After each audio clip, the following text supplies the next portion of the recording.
Welcome to the session, and the topic of this session is evolution of public debt in India. The objective is to analyze the public debt in India, and the outcome at the end, the student will be analyze the public debt in India at the end of the session. Here, some salient features of central government debt. We popularly know that the FRBM is the brevity of Financial Regulation Budgetary Management Act. This act was introduced in the year 2003. As per this, the government is trying to reduce the total liability. Now, ನೋಡ್ತಾ ಇರೋ ಹಾಗೆ the total liability it is been considering its ratio with the GDP. So in the screen we can see that the total liability ಏನು 2014ರಲ್ಲಿ to its GDP is 47.5% ಇರ್ತಕ್ಕಂಥದ್ದು. In 2017 it was reduced to 45.9%. And the main reason for this is an account of special securities issued for recapitalization of PSBs, that is public sector banks. ಇನ್ನು ಬಂಡವಾಳದ ಮರುಪೂರೀಕರಣ ನಾವು NPA ಇಂದ ಆಗಿದೆ. ಈ ಒಂದು ಸಾರ್ವಜನಿಕ ವಲಯದ ಬ್ಯಾಂಕಿನಲ್ಲಿ ವಸೂಲಾಗದೇ ಇರತಕ್ಕಂತಹ ಸಾಲ ಏನಿದೆ ಅದರ ಕಾರಣವಾಗಿ it is been increased.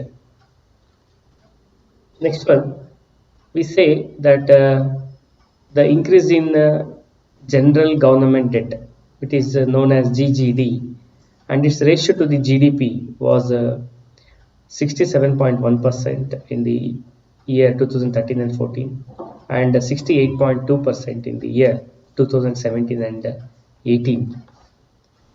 It is observed that the increase ಯಾಕೆ ಇಷ್ಟೊಂದು ಇನ್ಕ್ರೀಸ್ ಆಗಿದೆ ಅಂತ ಹೇಳಿದ್ರೆ, it is because the state borrowing was very high. ರಾಜ್ಯಗಳು ಮಾಡಿರ್ತಕ್ಕಂತಹ ಒಂದು ಸಾಲದ ಪ್ರಮಾಣ ಅಧಿಕವಾದ ಕಾರಣ. If we come to the classification, as we know that in the earlier sessions, that is external debt and internal debt. External debt, which is merely constitutes 2.9% of the GDP in 2018. This may impact on the balance of payment, but somehow it has been insignificant. Next one, the revision of the interest rates on small saving schemes, general provident fund and similar funds. It is which is popularly known where there is space for the administrated interest rate, ಅಂದ್ರೆ ನಿಯಂತ್ರಿತ ಒಂದು ಬಡ್ಡಿ ದರವನ್ನ ಈ ಒಂದು ಸಣ್ಣ ಉಳಿತಾಯ ಮತ್ತು ಭವಿಷ್ಯ ನಿಧಿ ಇವುಗಳಲ್ಲಿ ಮಾಡೋದಕ್ಕೆ ಸಾಧ್ಯ ಆಗುತ್ತೆ. The share of marketable securities in total internal debt, which is around 43% in 2001 and 2001 ಅಂತಕ್ಕಂಥದ್ದು. Then the contracted of the public debt at a fixed interest rate, with only around 1.8% of the internal debt being at the floating rate ಅಂತ. In the sense, floating interest rate ಅಲ್ಲಿ ನಾವು ಮಾಡಿರ್ತಕ್ಕಂತಹ ಒಂದು ಸಾಲದ ಪ್ರತಿಶತ ಅದು ಕೇವಲ 1.8% ಮಾತ್ರ ಇದೆ. ಇನ್ನು ಬಹುತೇಕವಾಗಿ as we speak about in the earlier, it is regulated interest rate by the government. So ಹೀಗಿದ್ದಾಗ ವೊಲಾಟಿಲಿಟಿ, ಫ್ಲಕ್ಚುಯೇಷನ್ ಏನಿದೆ, ಅದು ಅನ್ಸರ್ಟನಿಟಿ ಏನಿದೆ ಅದು ತುಂಬಾನೇ ಕಡಿಮೆ ಇದ್ದು, we can in a position of providing certainty and stability to budget in terms of interest payment. Then the commercial banks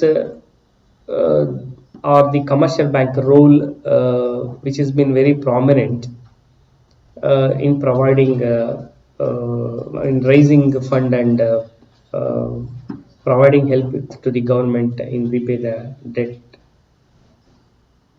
At the same time, the commercial banks remain the dominant holder But even which has been 61% in the 2001, which is declined in 42.7% in 2018. Then the insurance companies and provident fund, ಏನು ನಾವು insurance ಕಂಪನಿಗಳನ್ನು ನೋಡ್ತೇವೆ, ವಿಮಾ ಕಂಪನಿಗಳನ್ನು ಮತ್ತು provident ಫಂಡ್ಗಳ ಏನಿದ್ದಾವೆ ಇವುಗಳ ಒಂದು ಪರ್ಸೆಂಟೇಜ್ ಕೂಡ ಕ್ರಮವಾಗಿ ಇನ್ಶೂರೆನ್ಸ್ ಕಂಪನಿದು 23.5% ಆದರೆ ಪ್ರಾವಿಡೆಂಟ್ ಫಂಡ್ ಅದು 5.9% ಆಗಿದೆ ಅಂತಕ್ಕಂಥದ್ದು.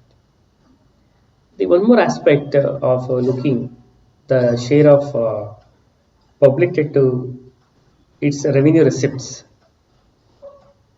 and even in the sense we say that interest payment, that is IP, and the ratio to its revenue receipts, which is also decreased 35.3% in 2017-18, where it was standard 52% in the beginning of 2000. Now the important part is being the debt management strategy, which is popularly known as the DMS, which covers all components of public debt of the central government, which also include the external debt and small savings schemes, where in the earlier we are taking only the marketable debt. So that is a very good way of calculating the burden of debt. Now the objective of debt management system is to ensure all times the low cost over the medium or long term while avoiding excessive risk. So ಈ ಒಂದು ಸಾಲ ನಿರ್ವಹಣಾ ವ್ಯವಸ್ಥೆಯಲ್ಲಿ ನಾವು ಸರ್ಕಾರದ ಒಂದು government funding ಏನಿದೆ that should be in a timely manner and low cost manner.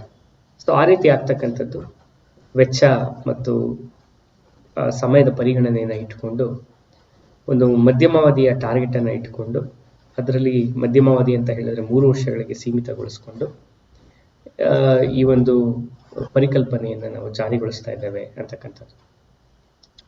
The another thing, the present debt profile, the central government, which analysis especially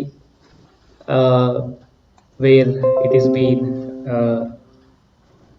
in the maturity and the total cost and the potential risk factors. So 3 ಅಂಶಗಳನ್ನು ಇಲ್ಲಿ ಇಟ್ಕೊಂಡಿರ್ತಾರೆ. ಒಂದು ಕಾಲಾವಧಿ, ಇನ್ನೊಂದು ಅದರಿಂದ ಆಗ್ತಕ್ಕಂತಹ risk factor ಮತ್ತು ವೆಚ್ಚ ಏನಿದೆ, and the risk analysis which contains metrics such as average time maturity, analysis of redemption profile, average time to refixing the percentage of outstanding debt maturing in next 12 months. This exercise indicates the government of India's debt structure is stable and risk are low.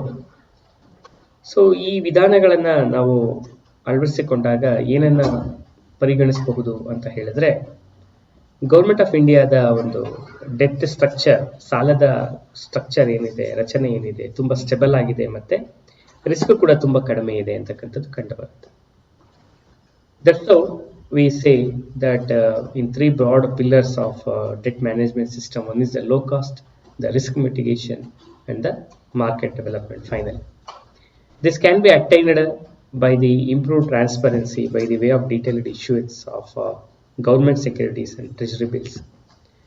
ಸರ್ಕಾರಿ ಸಾಲಪತ್ರಗಳು ಮತ್ತು treasury bills ಏನಿದೆ, so ಇವುಗಳನ್ನು ಮುಖಾಂತರ ನಾವು debt ಮ್ಯಾನೇಜ್ಮೆಂಟನ್ನು ಮಾಡ್ತಿರೋದ್ರಿಂದ ಒಂದು ಟ್ರಾನ್ಸ್ಪರೆನ್ಸಿಯನ್ನು ಕೂಡ ಕಾಣೋದಕ್ಕೆ ಸಾಧ್ಯ ಇದೆ ಅಂತಕ್ಕಂಥದ್ದು.